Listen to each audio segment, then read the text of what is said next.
बहुत समय पहले की बात है। एक राक्षस राजा था, उसका नाम था हिरण्यकश्यप। हिरण्यकश्यप राजा ऐसा था, सबसे कहता था मेरी पूजा करो, मैं ही सबसे शक्तिशाली हूँ, है ना। तो सब लोग जब नारायण भगवान की पूजा करते, उनको मना करता कि कोई भी नारायण की पूजा नहीं करेगा, मेरी सब पूजा करो। तो उनकी प्रजा डर के मारे उसी की पूजा करते। वो बहुत खुश होता था कि मैं कितना शक्तिशाली हूँ, जिसको जैसे कहता हूँ वैसे। जो नहीं मानता था उसको मरवा देता था। फिर उनके घर में एक पुत्र हुआ, पुत्र का नाम था प्रहलाद। लेकिन बचपन से ही वो प्रहलाद नारायण भगवान को ही पूजा करते, नारायण नारायण बोलते रहते थे।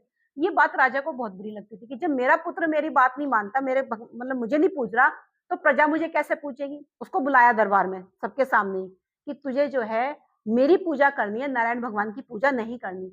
इन बच्चे ने कहा पापा आप तो मेरे पिता हो, महाराज आप तो मेरे पिता हो, जिसने हमें बनाया है, जिससे संसार चल रहा है, वो सबसे बड़ा है, वो नारायण है। मैं तो नारायण की ही पूजा करूंगा, नारायण नारायण।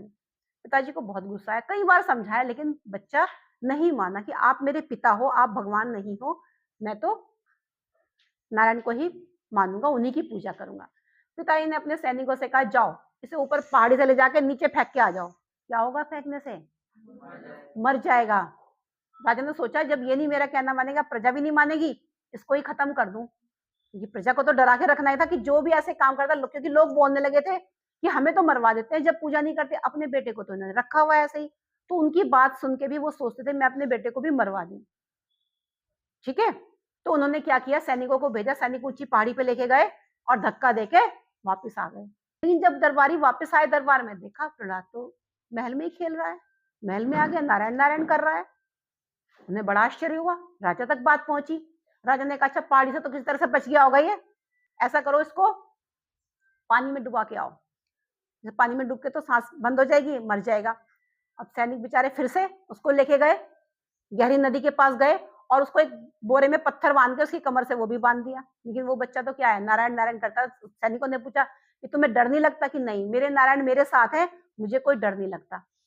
फिर से उसे गहरी नदी में डाल दिया, सोचा अब तो डूब के मर ही जाएगा ये। वापस महल में आए, देखा वो तो फिर भी नारायण नारायण करता हुआ घूम रहा है।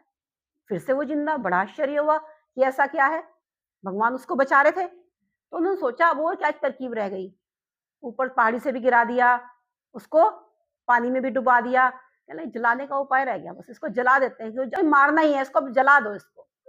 तो उन्होंने फिर तरकीब सोची, कहने लगे अभी जलाने के लिए इसको पकड़े भाग जाइए।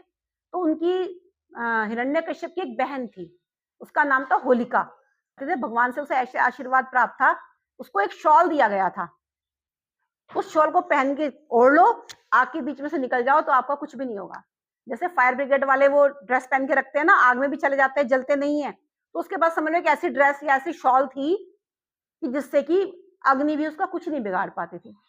तो हिरण्यकश्यप ने अपनी बहन को बुलाया और कहा एक काम कर, मैं लकड़ियों का ढेर लगवा दूंगा, तू उसको गोद में लेके बैठ जाना और अपना शॉल ओढ़ना, तू बच जाएगी, प्रहलाद आग में जल के मर जाएगा। गांव वालों को पता चल गया भाई आज प्रहलाद को जलाया जाएगा।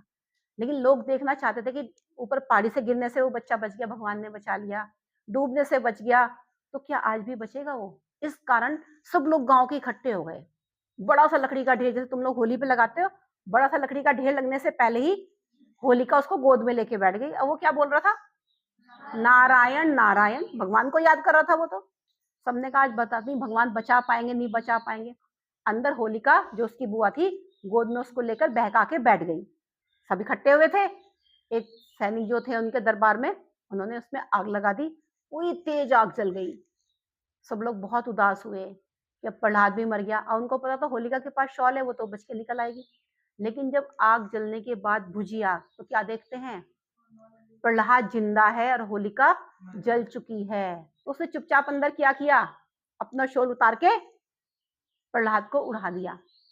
और सब तरफ से लकड़ियां तो रखी गई थी, अंदर कुछ दिखाई नहीं दे रहा था क्या चल रहा। उसने चुपचाप अपना शॉल उतारा और उसके ऊपर बच्चे के जो उसका प्रहलाद था उसके ऊपर उड़ा दिया। तो होलिका ने क्या किया, प्रहलाद को बचाया, है ना। सब लोग बहुत खुश हुए।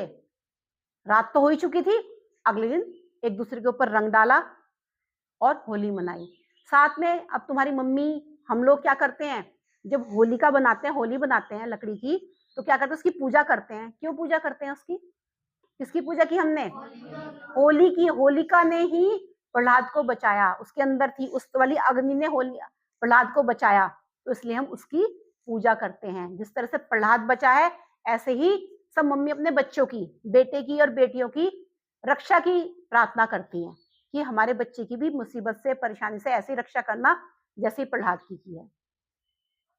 समझ में आएगी हम होली क्यों मनाते हैं?